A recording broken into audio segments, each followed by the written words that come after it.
Hello, are we recording? Yeah. Oh, whoa.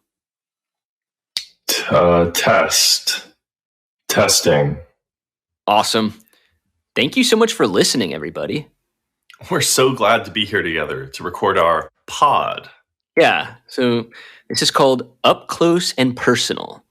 It's an engaging and good-natured podcast in which Alternative comedians, Matthew Goldin and Jay Weingarten, aka us, talk about what we've been up to and tackle controversial issues from previous weeks. Each episode, we invite an interesting guest to open up about personal realms and share their opinions about what's been going on.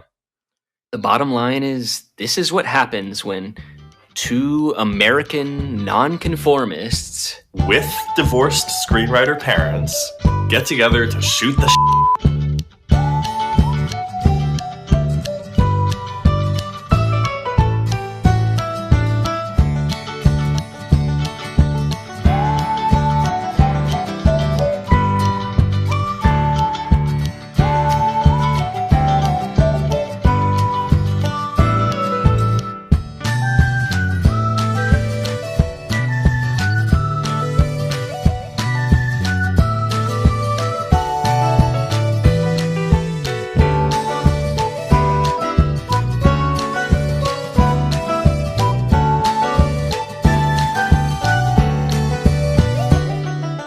Awesome.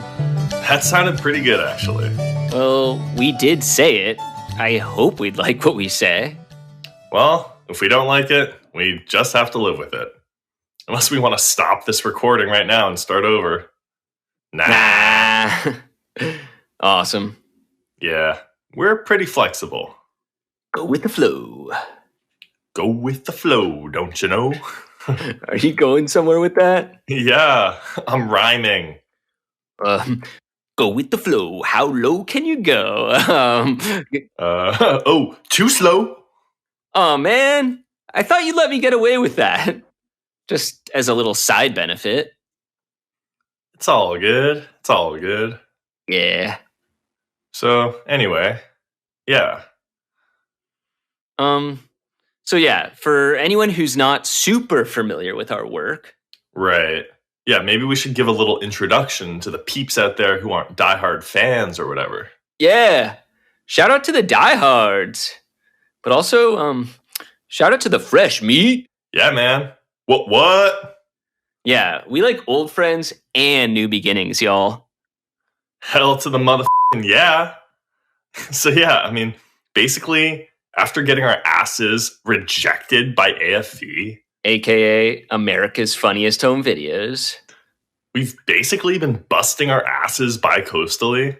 Shout out East Coast. Shout out West Coast. Go Biggie. Go Tupac. Matthew, let's just both agree on one thing. We both live in the North. We of the North. Matthew, it's we the North. Do you live in a cave? I don't follow sports much.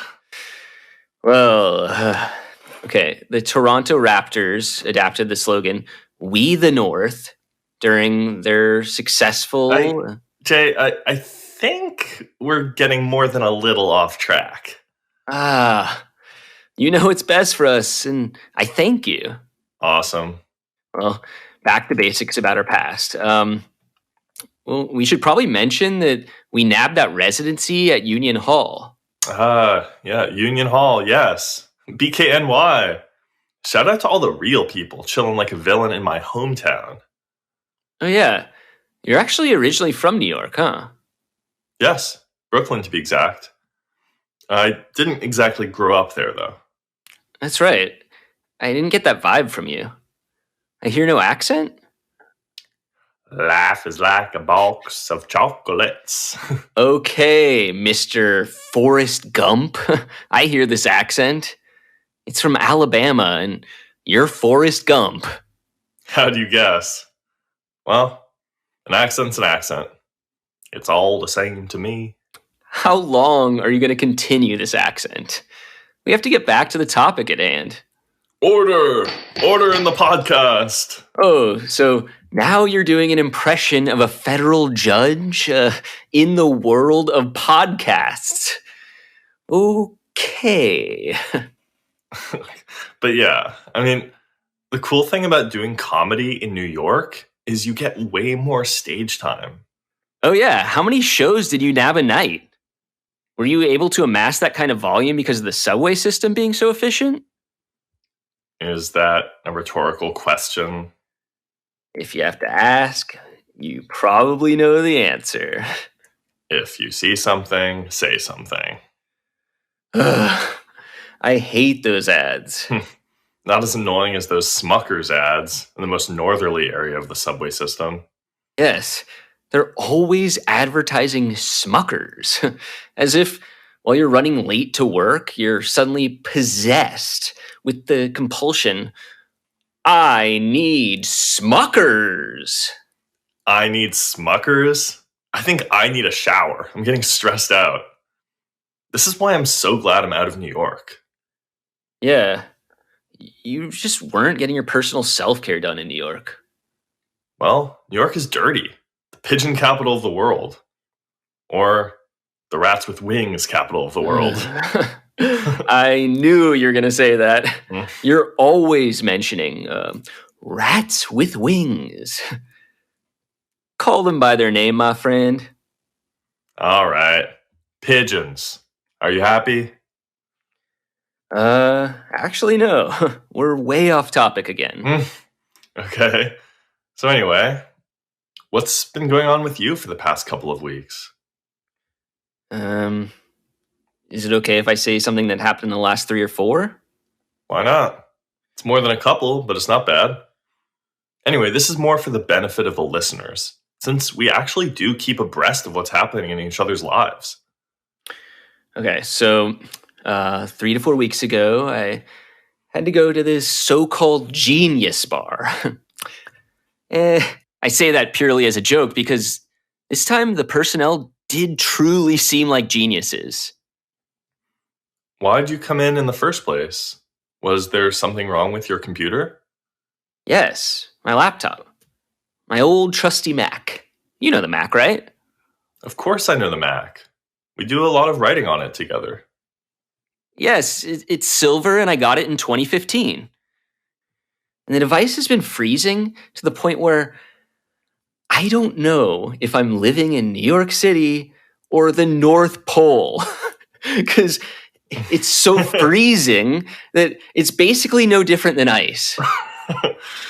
So you're saying I could add your computer to a drink if I wanted to keep the drink cool longer? That's exactly what I'm saying, Matthew. But by the way, is your partner pregnant, Matthew? No. I hope not, at least. Why? I mean, I want to be a dad, but I don't know if I'm ready. Yes, that's exactly how I feel. But why are you asking if my partner's pregnant? Because your joke about a computer adding to a drink to keep the drink cool longer is a dad joke.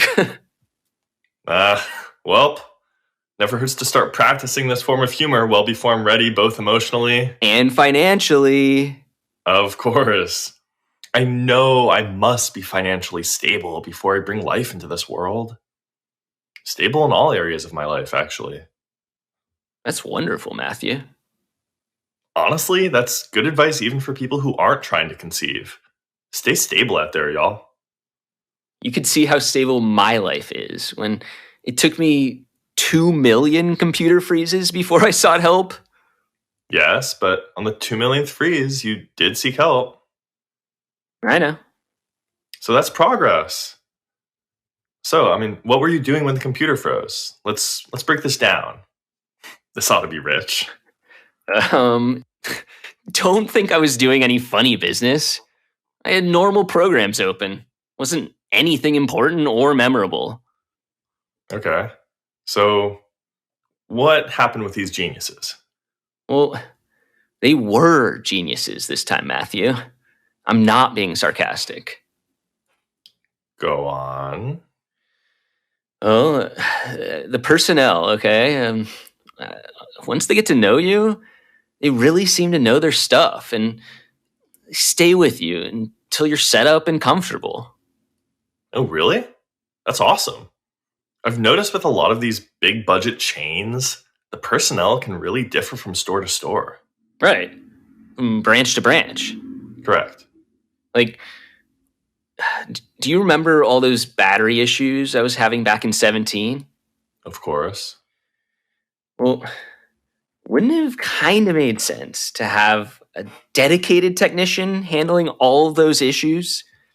Kind of like an express line in a grocery store. That would be too easy. Of course, they have to go out and try to make your life a living hell instead. Truer words have never been said, my friend. So anyways, we get it. These freezes, you were on normal sites. So what did the personnel do? The personnel, they stood around with their hands in their pockets. No. Just kidding. I was kidding, okay? They were rock stars. But it did take some trial and error, before we figured out the problem. First, the staff told me that there was a conflict between apps. Is the staff different from the personnel? Okay, staff, personnel, you're missing the point, my friend. There was a clash between apps. A conflict or a clash?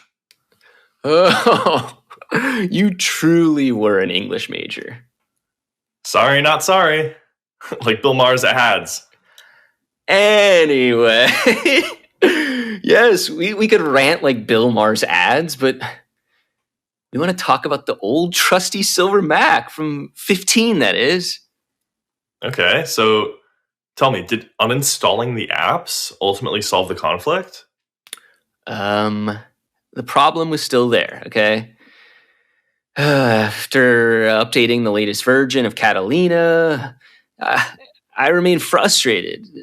The problem is not resolved. So the personnel ran the terminal command to see the shutdown cause, and it pretty much just gave me a code -20. I tried finding out what this code means to no avail. It was running 10.15.2 when it all happened. Enough with the semantics. You're losing me with this jargon, Jay. That said, you can win me back. Did you at least appreciate the screen on the wall that was changing picture? Because when I visited these geniuses, the clarity was mesmerizing. Yes, I was blown away, Matthew, but I didn't really have time to pause and smell the proverbial roses because I had a computer problem to solve. The worst is when you get hassled by the employees. Hassled? Hassled is kind of a strong word. They're just doing their jobs, Matthew. Okay, my bad. But anyway, what turned out to be the issue? Did they end up solving the problem with your computer? Yes, but the only negative thing I have to say, I was getting roasted by some of these geniuses. Oh no. I think I know what the problem with your computer was. You do? Been there, done that. Dust. Yep. As soon as the chassis was open, both personnel and customers alike were sneezing, as though they were surrounded by pepper. But it wasn't pepper, was it, Jay? Nope. Dust is one of those things that sneaks up on you. Dust is like that creepy 5 o'clock shadow that covers surfaces. Yeah, so I was nearly ripped a new one due to dust and crumbs, which, when combined with heat issues, ends up being a serious problem that's way more than the sum of its parts. It's insane that we've both had such serious dust problems. And it's not just the dust, it's also the crumbs. Remember last year when I was so damn afflicted by red dust? Apparently that wasn't even just me. A lot of the cars in my neighborhood had the same problem. Okay, well, yeah, I don't think we want to go into that at this moment. Okay. Bottom line, Matthew, the computer, if keys don't press properly, keys that skip keystrokes, keys that repeat letters, this is all a failure on Apple's legacy. And that is something to be reckoned with. That's true, but I think it's time to move on. It's time to talk about school uniforms. I'm down.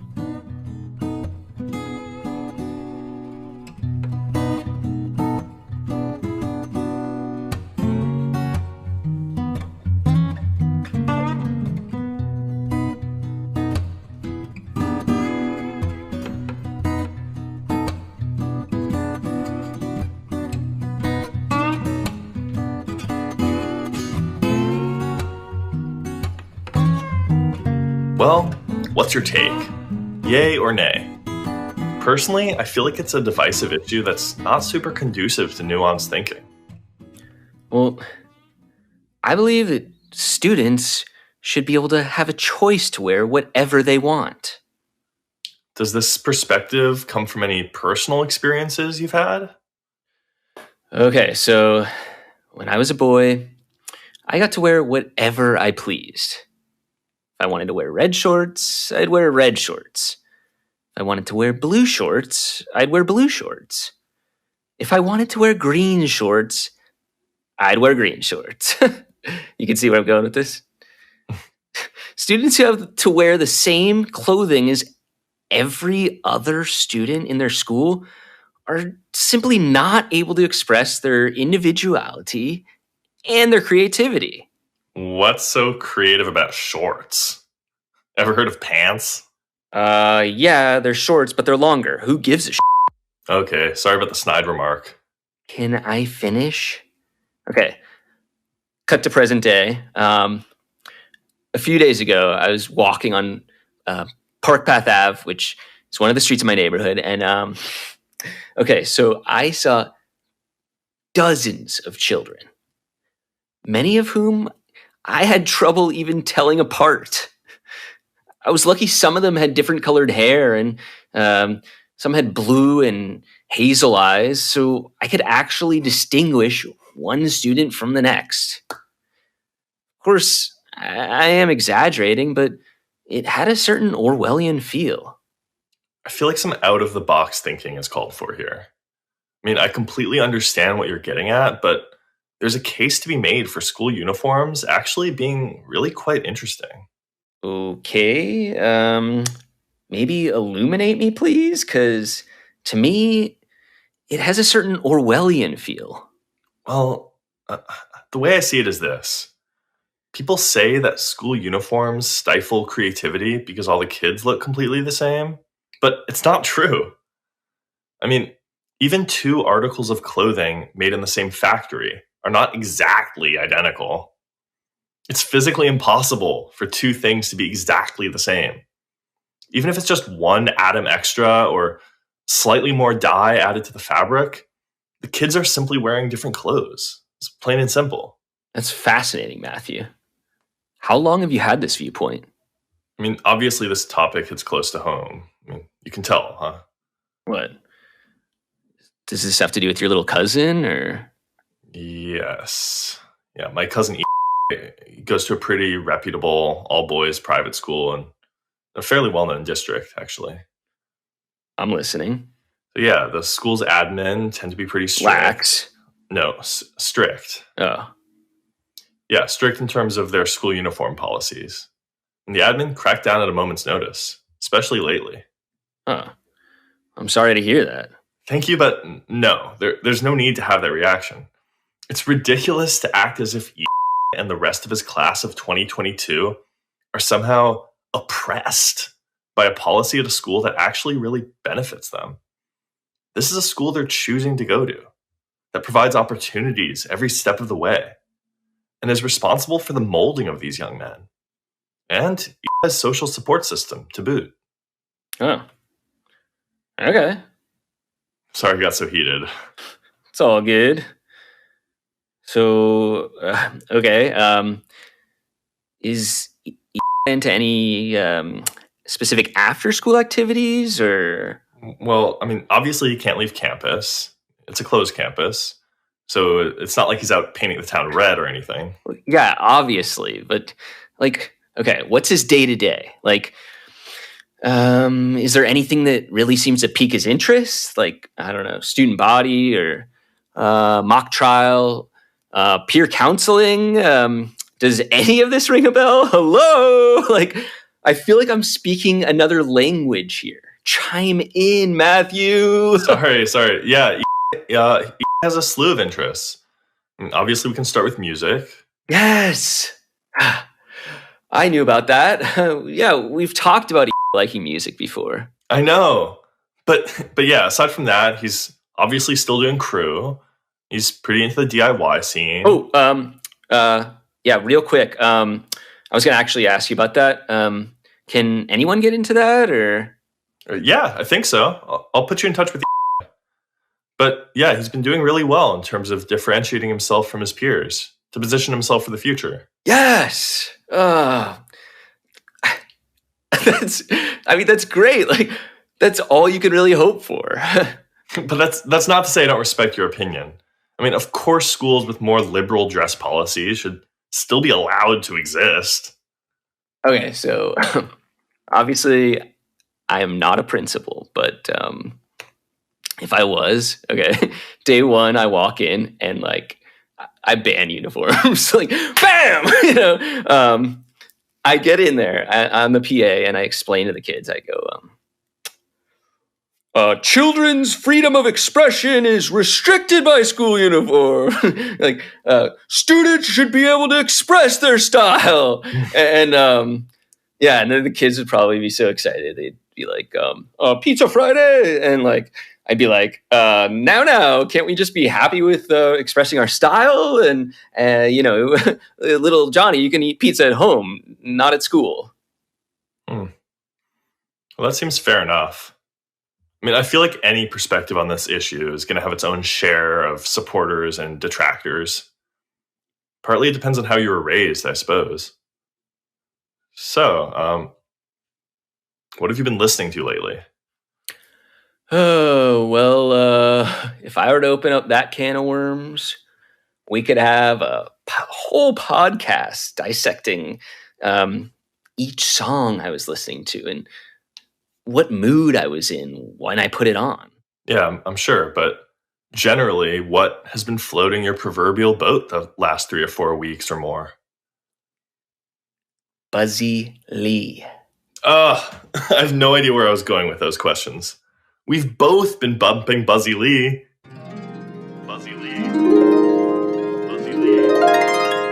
Buzzy Lee. Hey, Sasha.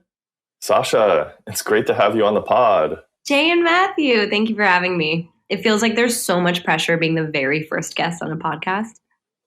It's not a big deal. You're already doing great. Seriously, you're very poised. And you seem like you're setting us up for a great show. Oh, that's really good news. I guess I can relax and let my arms drop to my sides a bit now. Yeah, of course. We want to foster a really unique environment where, as we said, we're good-natured and engaging individuals. And we come together to create something really special. We're nonconformists, so for us, we don't make this a job interview. We want to foster a really unique environment here. Well, that's wonderful. I feel like I'm really going to open up in this podcast. Great. So, where were you born? Oh, wow. Getting into the nitty gritty already, huh? Well, I was born in Los Angeles, California. I'm guessing you guys want to know my birth date as well, so you can get me a present.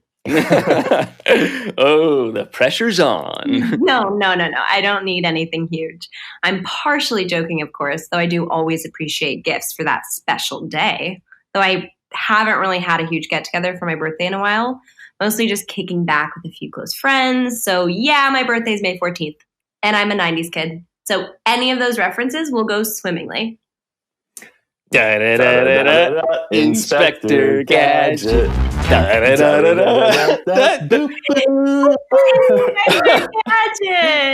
Yup. That's right. You really are a 90s kid. So I guess you remember that whole Tamagotchi craze. I was more of a Furby kid myself. Me too, to be perfectly frank. Honestly, what is a Furby? I know it was supposed to be some sort of electronic pet, and it hit the toy scene pretty hard back in the 90s, but what the hell even was that thing? All I know is I enjoyed having one. Yes, I've certainly been pleased by things I don't fully understand before. Amen to that. I mean, honestly, though, what even is required to understand? I feel like so much of what we fill our minds with is somewhat arbitrary and useless and repetitive. That awkward moment when Jay starts off on another rant. So, Brown, let's just get into it. I'll answer any question you have about my college years, except for the nights I don't remember. We wouldn't even want to go there. That stuff is just in the past. And that's actually why they have an untag feature on Facebook. Absolutely. No, really, though, even though I won't deny I had some crazy nights in college, I spent the majority of the time immersing myself in literature and the Western canon more specifically. Yeah, college is underrated these days, yo. I greatly appreciated my college experience. The relationships I forged there have stayed with me up to the present day. I'm surprised you guys haven't done the thing yet. What? Brown bear, what do you see? Guys, I get this all the time. Okay. I see a red bird looking at me. Brown bear, what do you see? I see two guys really annoying me. All right. We'll quit. I'd appreciate that. So, tell us, what's been going on with Buzzy Lee lately? Buzzy Lee is my solo music project. You've opened for the Dirty Projectors before, right? That's right. I think it's awesome you work with Nicholas Jar. He's an incredible producer. But where did the name Buzzy Lee come from anyway? Well, I can only really give half an answer to this question. Lee comes from my grandma, who is so important to me. We were very similar. She was a musician as well, and her name was Lily.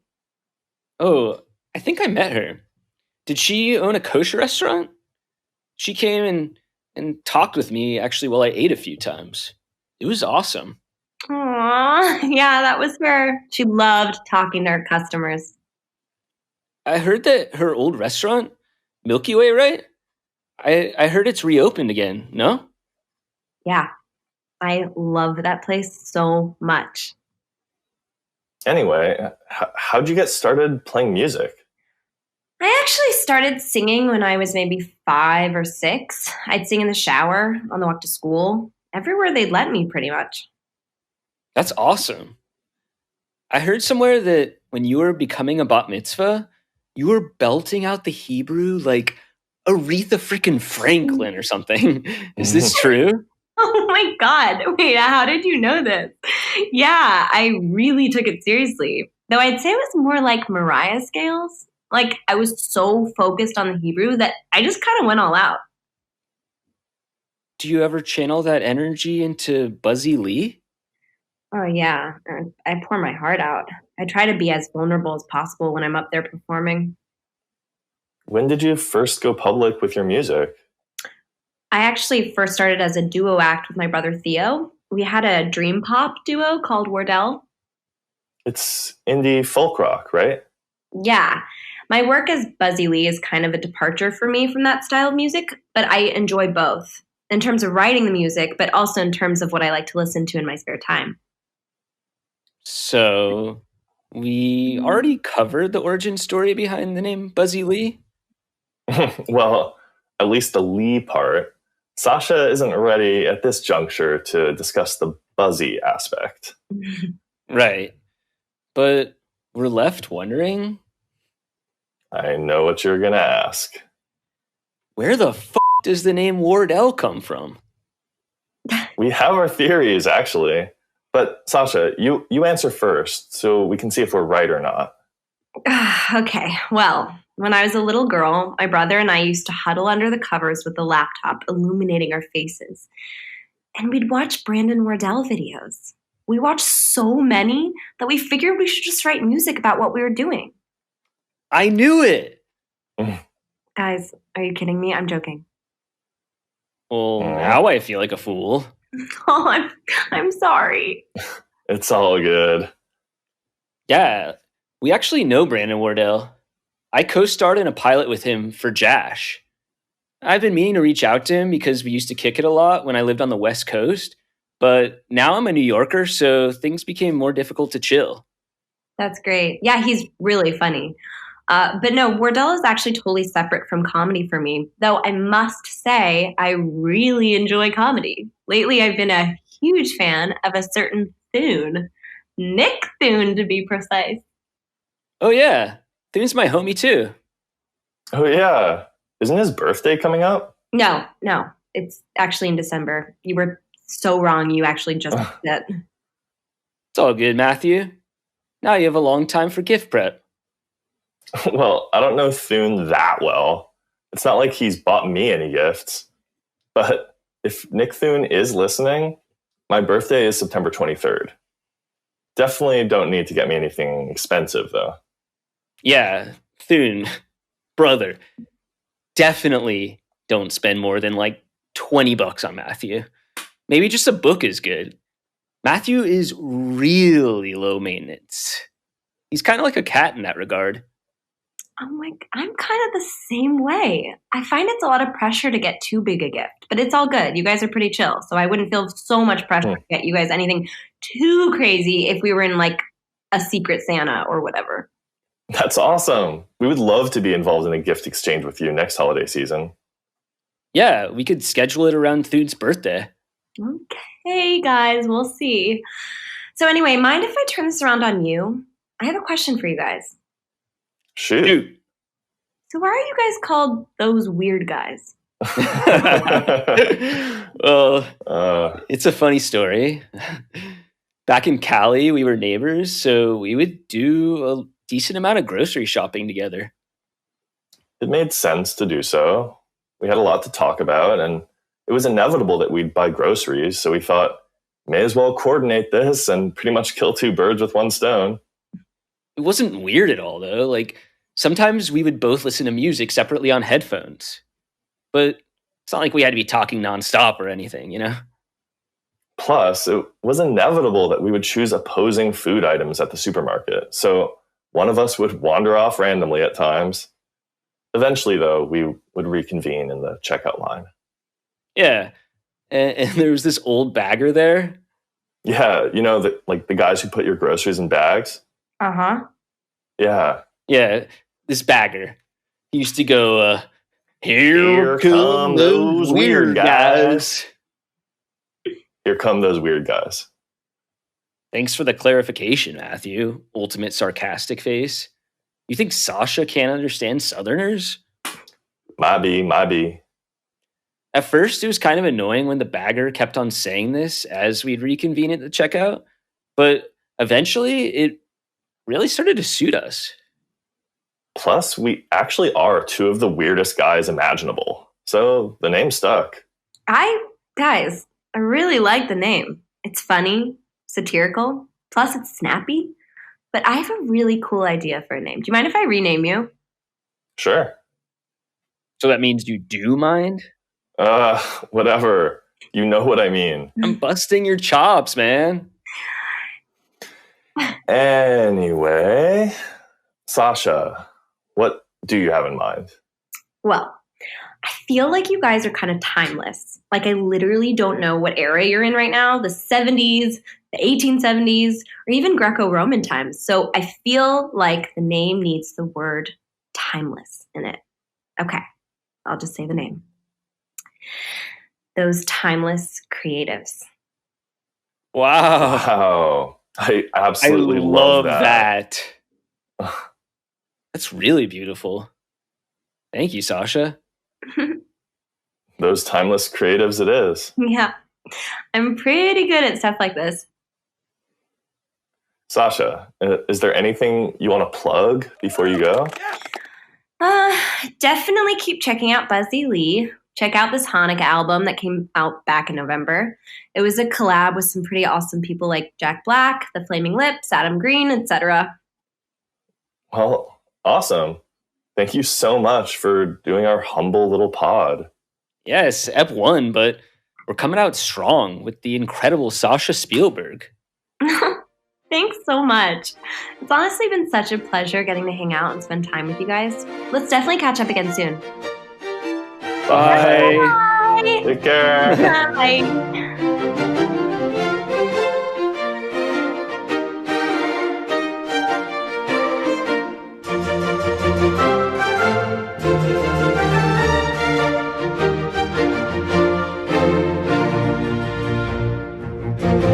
And we're back. Just the two of us. I kind of miss Sasha. Yeah, she was great. I'm glad we had her on the podcast. Well, okay, everyone. We hope you enjoyed episode 1 of Up Close and Personal. And whichever platform you're using to listen to this podcast, make sure you follow us and leave us a review. Yeah, that really helps the podcast do better than it otherwise would. In this country, we have the right to benefit podcasts by voting. Yeah, everyone should feel empowered to exercise this freedom. If you take time to vote here, podcasts will improve exponentially with each vote tallied. Yeah, and wow, we're now called those timeless creatives. That's pretty cool. What is that? What? That racket. You don't hear it? Oh yeah, the fly? Yeah, I hear that. Awesome. I thought it was going crazy. Nice. I'm glad we could at least be on the same page about this. Yeah, but now that you and me are in sync, we actually have a problem on our hands. Yes, it's a problem. But I don't think it's a serious issue. I'm sure it'll go away in a few minutes. So, what's been making you laugh lately? I guess I've been laughing at this funny phenomenon I've noticed. I usually get hungry for dinner at around 6 and leave for the restaurant pretty much right away, getting there at around 6:30 or so. By that time, of course, I've gotten seriously hungry. So lately, since I know I'm going to get hungry at 6, I've been leaving for the restaurant early at around 5. But the ironic thing is that that's the middle of rush hour. So it ends up taking almost 3 times as long to get to the restaurant. So regardless, you arrived to the restaurant at around 6:30. I do get there slightly earlier if I leave at 5, but not by much. So is it worth it in the end? Not at all. Plus, I spend half the ride thinking about the food and start salivating. Right. And the steering wheel gets pretty drenched in rush hour. It's horrible and frankly pretty dangerous. My hands are slipping and sliding off the wheel. Well, should we end the podcast and head out to dinner? Yes, I'm starving. Let's go. Well, this time I'm driving. Oh, that makes sense. Yes, because my salivary glands are much more manageable. They produce a reasonable amount of discharge, nothing excessive. Yeah, even when I'm really hungry for whatever reason, my mouth always keeps it on the DL. Unlike a certain timeless creative, Matthew. Guilty as charged. So long as you admit it, I'd feel like I was going crazy if you kept silent about this. How could I keep silent here, Jay? The crotch area of my pants is covered in some sort of viscous solution. I can't even wear white shirts without making a scene in the foyer of most restaurants I visit. Luckily, I stick to the same rotation of restaurants, so I've gotten to know the staff pretty well. They help keep everything under control. That's awesome. And folks, the fly has left the building. Probably through a window, I hope. Yeah, it's probably soaring over gossamer clouds, which hover over a distant ravine by now. Well, I suppose let's take the fly's lead and head out ourselves. Peace, y'all. Hey, y'all. It's Matthew and Jay, your hosts on Up Close and Personal. Thanks for listening to episode 1, yo. We just wanted to take a moment here to thank everyone who made this possible. Eckhart Lowell and Sven Gunderson, thank you very much for your production genius. Your behind-the-scenes work does not go unnoticed by the community at large. Also, major shout out to Justin, our creative director, who does 99% of the work behind the scenes, but we love when he shows face to the community. Justin's creative vision and leadership has changed our very sense of what's possible in comedy and creative endeavors more broadly. And we are going to continue forging ahead. Matthew, a podcast? It's obviously an auditory medium. Right, but it can't be denied that visuals are necessary for some aspects At times. of... That's right, at times. Yes, that's right. So we want to thank Steve Smith for the look and feel of the cast. Yes, thank you, Steve. And of course, Sasha. Sasha, your energy and sense of humor filled us with a sense of wonder and intrigue. Thank you for tapping into a creative space. And absolutely bringing it. Yes. We'll be seeing you on the flip side. Nice. Lastly, if it weren't for listeners like all of you, we wouldn't be able to do what we do. Peace, y'all.